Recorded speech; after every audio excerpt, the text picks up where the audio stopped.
നമസ്കാരം. പമ്പയിൽ വെച്ച് നടത്താൻ ഒരുങ്ങുന്ന ആഗോള അയ്യപ്പ സംഗമത്തിന് ഹൈക്കോടതി അനുമതി നൽകി. ഈ മാസം 20-നാണ് പരിപാടി നടക്കുന്നത്. ഒരു കൂട്ടം ഹർജികൾ പരിഗണിച്ച ശേഷമാണ് കോടതി അനുമതി നൽകിയത്. അയ്യപ്പ സംഗമത്തിന് അനുമതി തേടിയ ഹർജിയിൽ പരിപാടിക്ക് രാഷ്ട്രീയ സ്വഭാവം ഉണ്ടെന്ന ആരോപണം ഒരു പ്രധാന വിഷയമായിരുന്നു.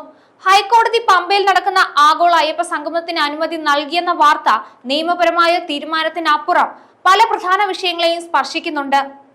പലപ്പോഴും മതപരമായ കാര്യങ്ങൾ, സാംസ്കാരിക കൂട്ടായ്മകൾ, സാമൂഹിക വിഷയങ്ങൾ എന്നിവയെല്ലാം രാഷ്ട്രീയ നേട്ടങ്ങൾക്കായി ഉപയോഗിക്കുന്നുണ്ട്. പൊതുജനങ്ങളുടെ വിശ്വാസങ്ങളെയും വികാരങ്ങളെയും മുതലെടുത്ത് രാഷ്ട്രീയ പാർട്ടികൾ തങ്ങളുടെ സ്വാധീനം വർദ്ധിപ്പിക്കാൻ ശ്രമിക്കാറുണ്ട്. ഇത്തരം പ്രവണതകൾ യഥാർത്ഥത്തിൽ പൊതു താല്പര്യങ്ങൾക്ക് ഹാനികരമാണ്. ഇവിടെയാണ് ഈ ഹൈക്കോടതി വിധി പ്രസക്തമാകുന്നത്. പമ്പയിൽ നടക്കുന്ന ആഗോള അയ്യപ്പ സംഗമത്തിന് ഹൈക്കോടതി അനുമതി നൽകിയത് വെറും ഒരു നിയമപരമായ നടപടിയായിരുന്നില്ല. പകരം വിശ്വാസം, സുതാര്യത, പരിസ്ഥിതി സംരക്ഷണം, സാമൂഹിക നീതി എന്നിവയെക്കുറിച്ച് കോടതിക്ക് ഒരു വിശാലമായ കാഴ്ചപ്പാടുണ്ട് എന്ന് ഈ വിധി വ്യക്തമാക്കുന്നു. അയ്യപ്പ സംഗമത്തിന് അനുമതി നൽകിയതിലൂടെ ഭക്തരുടെ കൂട്ടായ്മ എന്ന നിലയിലുള്ള പരിപാടിയുടെ പ്രാധാന്യം കോടതി അംഗീകരിക്കുന്നുണ്ട്. എന്നാൽ ശബരിമലയുടെ പവിത്രതയ്ക്ക് കോട്ടം വരുത്തരുതെന്ന നിർദ്ദേശം നിയമത്തിന്റെ ചട്ടക്കൂടിൽ നിന്നുകൊണ്ട് വിശ്വാസത്തെ സംരക്ഷിക്കാനുള്ള കോടതിയുടെ ഒരു ശ്രമമാണ്. പരിപാടിയുടെ വരവ് ചെലവ് കണക്കുകൾ 45 ദിവസത്തിനകം ശബരിമല സ്പെഷ്യൽ കമ്മീഷണർ സമർപ്പിക്കണമെന്ന കോടതിയുടെ മറ്റൊരു നിർദ്ദേശം പൊതു ഫണ്ട്, ഭക്തരുടെ സംഭാവനകളോ ഒന്നും ദുരുപയോഗം ചെയ്യുന്നില്ല എന്ന് ഉറപ്പാക്കാനുള്ള ഒരു നടപടി കൂടിയാണ്. ഇത് പരിപാടിയുടെ സാമ്പത്തിക കാര്യങ്ങളിൽ സുതാര്യത ഉറപ്പുവരുത്താൻ ലക്ഷ്യമിടുന്നു. VIP സുരക്ഷ സാധാരണ ഭക്തർക്ക് ബുദ്ധിമുട്ടുണ്ടാക്കരുതെന്ന കോടതിയുടെ നിലപാട് ഒരു തീർത്ഥാടന കേന്ദ്രത്തിൽ ഭക്തർക്കിടയിൽ വിവേചനം പാടില്ല എന്ന സന്ദേശം നൽകുന്നു. കൂടാതെ പ്ലാസ്റ്റിക് മാലിന്യങ്ങൾ ഒഴിവാക്കാനുള്ള നിർദ്ദേശം പരിസ്ഥിതി സംരക്ഷണത്തിൽ കോടതി എത്രമാത്രം ശ്രദ്ധ ചെലുത്തുന്നുണ്ട് എന്ന് എടുത്തു കാണിക്കുന്നു.